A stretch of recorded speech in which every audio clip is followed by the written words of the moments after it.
wonderful to be here. Thank you for coming. Again, my name is Catherine Gray, and I am a happy resident of St. Louis Park, who became a little happier when I heard we were considering adopting ranked choice voting. My experience with ranked choice voting largely comes from my professional life. I work in Minneapolis at the Minneapolis Foundation.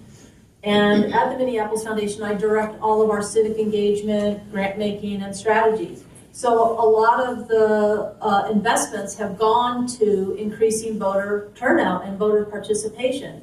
So I, for one, am very happy about the surge in turnout that we've been hearing about, and because it's been very much a part of my job. And I will tell you that in general, if you tell folks that your job is about increasing civic engagement, it's kind of a snoozer conversation. So anything that gets people excited about voting and participating and feeling like they have some say and what they have to say matters and their vote counts, anything that's out there that does that is something worth really looking at and something that excites me. And that's why I'm really excited about ranked choice voting.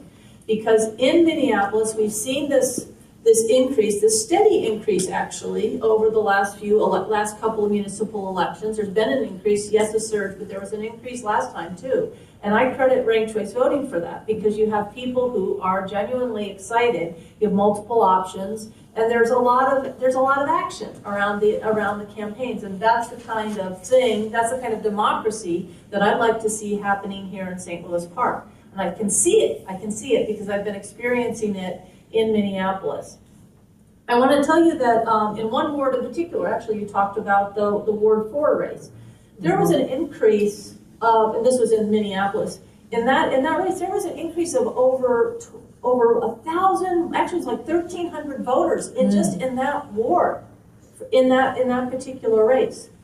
And I remember in the last election in 2013, when we saw some increases, it's an open mayoral seat, there were 12 candidates, we could look at it and we could see other factors that were driving turnout. In Ward 4, there was an incumbent, who had been very, very solid with support, and we still saw all this increase in interest and activity. And there's just a lot of excitement. That's just one example, one particular ward. We saw it across the city. One of the reasons we got into the business of civic engagement and increasing voter participation is because we saw the gaps. We saw that there were really high levels of participation in some areas of Minneapolis. In other areas, they weren't so high. We Minnesotans, we love to brag about our voter engagement, right? Our voter participation. Well, it's just like many gaps in our state right now. It's not universal across the board.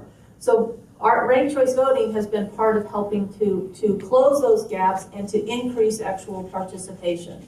Why? Well, for one thing, we know we've eliminated the low voter turnout. And so you have more candidates who are campaigning during the election, and the low voter turnout in the primary is what I meant to say. But in a regular election, you have more candidates that are out there campaigning. They're doing a lot to increase some buzz, right? But you don't want to end up, as Sue has mentioned here, with somebody winning with maybe 30% of the vote. That is not what democracy is really about. It's about getting the majority. Ranked choice voting really allows us to do that. So this is a really exciting time here in St. Louis Park. I want to address one thing in particular.